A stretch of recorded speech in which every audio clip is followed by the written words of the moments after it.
it's Joey here. Look, I'm back with my my Fender Acoustic. I actually did a video giving a bit of a background about this guitar, just the last one I made, so very easy to flick back if you're interested in this particular guitar. And as I said in that video, I was going to use it for my next acoustic blues video. And I've been progressively going through this book, so I've done 5 songs out of blues solos for acoustic guitar by Johnny Norris. So we've done 5 songs out of this, and I've gotten a really good response. So thank you for people who've watched and liked and left comments, etc. I'm enjoying it too. We've reached a point in the book that I've never got past. So I've had this book for many years. So it's going to be fun for me. So we're up to a section called alternating bass fingerpicking. So this is the real guts of acoustic blues.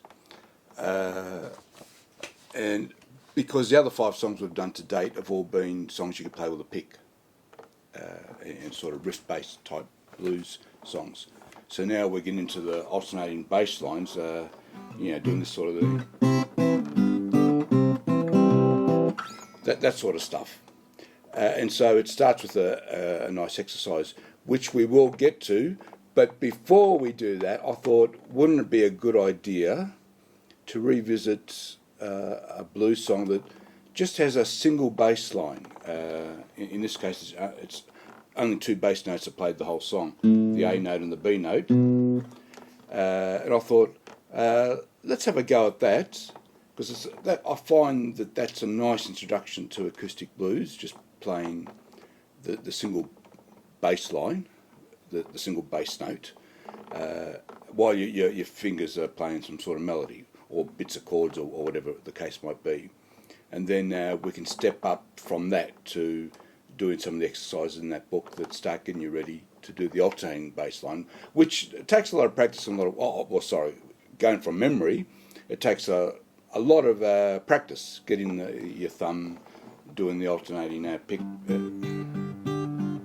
that sort of thing. So yeah. So the one I've got in mind is actually a classic blues song by Robert Johnson. It's a slightly simplified arrangement, so I'll call it Joey's arrangement. I'll show the tabs as we go. Love in Vain is, yes, I should have given the name of the song, Love in Vain. The Rolling Stones covered it in one of their early records, early to mid-60s. But that's a different arrangement to Robert Johnson's, and they deliberately did a different arrangement.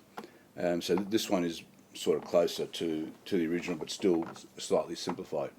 So let me show a few of the bits and pieces, and then I'll just do 2 playthroughs. And with this song, so I'm not going to do any backing, no backing track, just acoustic into a video mic. So there's no sort of post-production editing or anything like that. The video mics aren't the greatest mics to use, but I find with the acoustic guitars it doesn't seem to do that bad a job. And the second thing I was going to follow up with is there's a song that you can play as slowly as you want. So I'm not going to bother with the metronome. Let's just play it nice and slow. You don't have to be exact with your beat. In fact, a lot of those old blues blokes often did sort of waver a tiny bit, but they were very expressive, and that's the key. And this is certainly a song you can play nice and slow. Put on your sad face and be very expressive with. So the intro, I've got it up there. I'm showing. So that's you got that high A note, and you got this G. So it's sort of part of an A7, and then you're doing this run G, F sharp, F natural, E. But I often just, so at this point, let me show you what my guitar teacher tried to teach me back in the day, and I couldn't do it. That's why I simplified it for myself. He would do this A chord, A, C sharp, high A, and then reach with his third finger and do that G, and he'd go. And so I can't do it.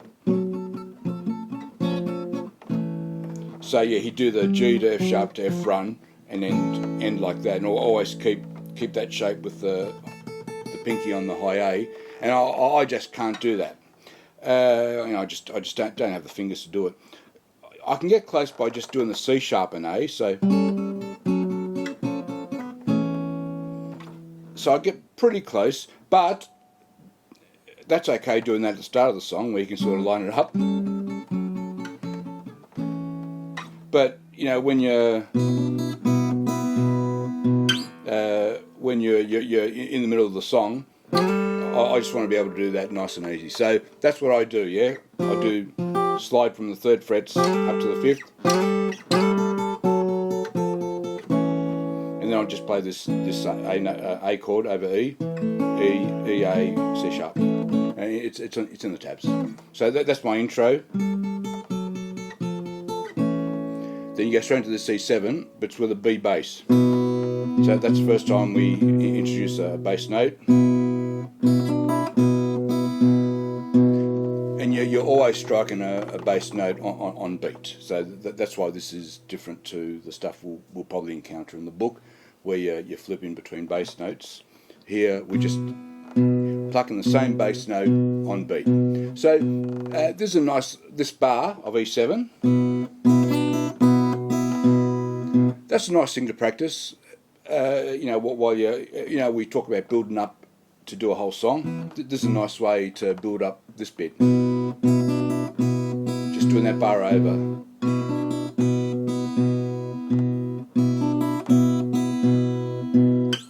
And then we get into the song. Why don't I just do 2 full rounds with tabs, and if anything strikes me at the end to talk about, I'll do it. Otherwise, we'll just end it there. Okay.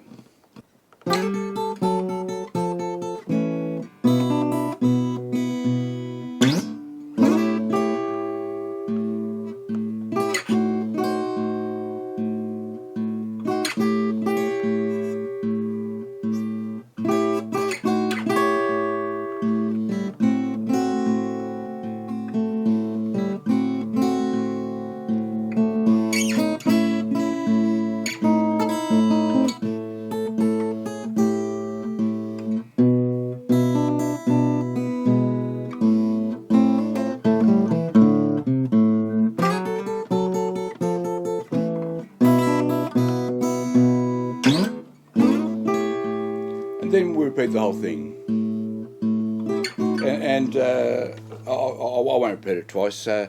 What I'll do is firstly show the singing to go, and I'm a terrible singer, so apologies, but the singing to go something like, I follow the station with a suitcase in my hand.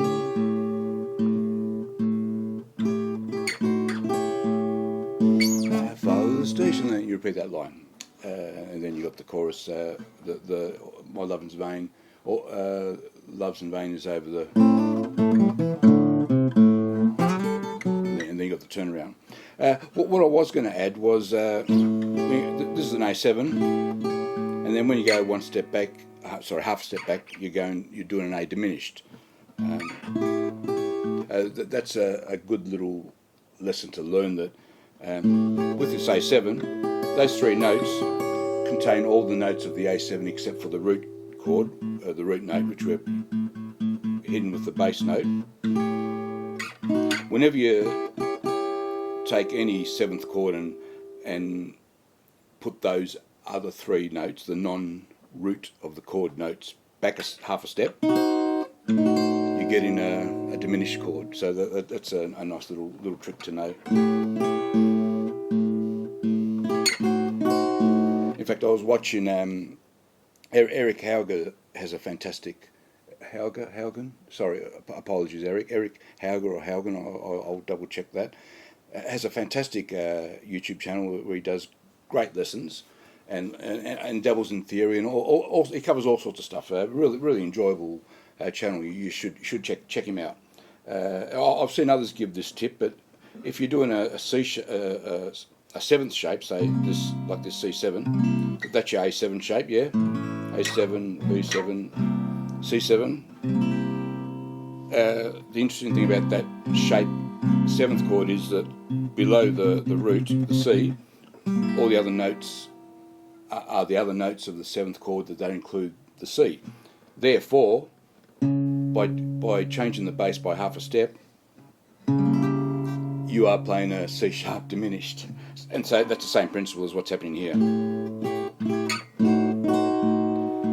The other thing I was going to quickly add was, even though I've given the the simplified arrangement, there's so much space to do stuff if you want to do it. It doesn't have to be fancy stuff either. So stuff like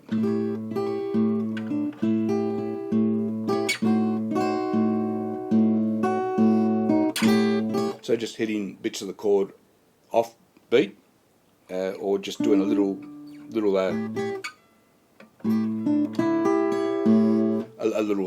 run. Just there I've added the D note. Similarly up here on the D7.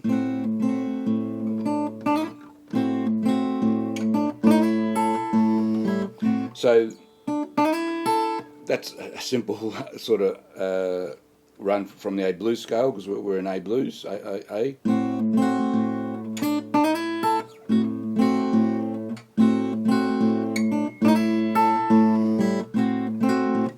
Yeah, so those possibilities exist.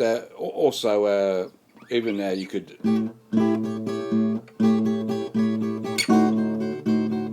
add a section where you're just doing that, or all triplets, yeah.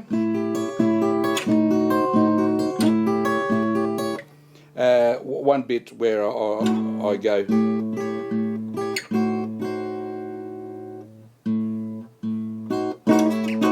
Yeah, little slides, that sort of stuff. So you can embellish with stacks of stuff like that.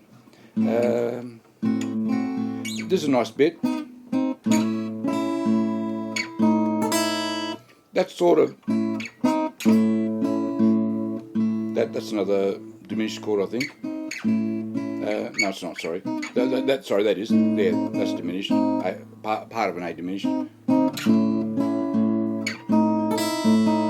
That's like a little triplet, that little pull-off.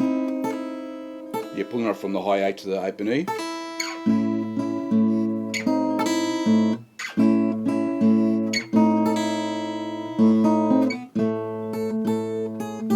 This is an interesting run. It sounds really nice. Because it's very rare, I find, in blues you hear the major seventh, which is what that G sharp is. But yeah, here it works.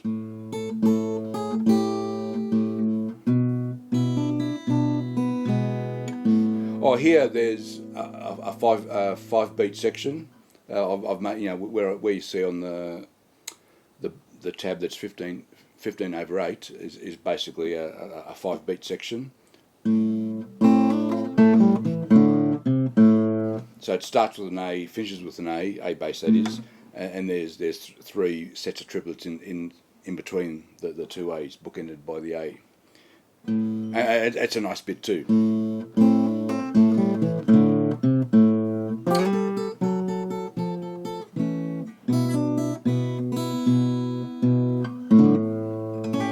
And then you can sort of end it on A7. So that's my simplified arrangement for Love in Vain. It's a really fun song to play, and it's a good intro into fingerpicking. That's the key point of this lesson.